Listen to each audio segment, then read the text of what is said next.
Welcome to మరో కురుక్షేత్రం. మాజీ CM రాసిన లేఖలు బహిర్గతం చేసిన సీఎం రేవంత్ రెడ్డి కృష్ణా ప్రాజెక్టులన్నీ కేంద్రం చేతుల్లో పెట్టడానికి ఆమోదం తెలిపి సంతకాలు చేసిన విషయం అందరికీ తెలిసిందే అంటూ సీఎం రేవంత్ రెడ్డి తెలిపారు. పదే పదే ఈ ప్రాజెక్టులన్నిటిని కూడా ఆంధ్రప్రదేశ్కు కేంద్ర ప్రభుత్వానికి అనుకూలంగా తెలంగాణ ఈ ప్రభుత్వం వచ్చినాక వీళ్ళు ఈ విధంగా నిర్ణయాలు చేసిండ్రు.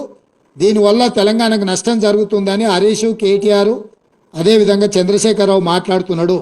ఈరోజు మీకు 27/5/2022 నాడు కేంద్ర ప్రభుత్వం, ఆంధ్రప్రదేశ్ ప్రభుత్వం, తెలంగాణ ప్రభుత్వం కూర్చొని రాసుకున్న meeting minutes 16th KRMB meeting minutes స్పష్టంగా దీంట్లో ఐటమ్ నెంబర్ 16.7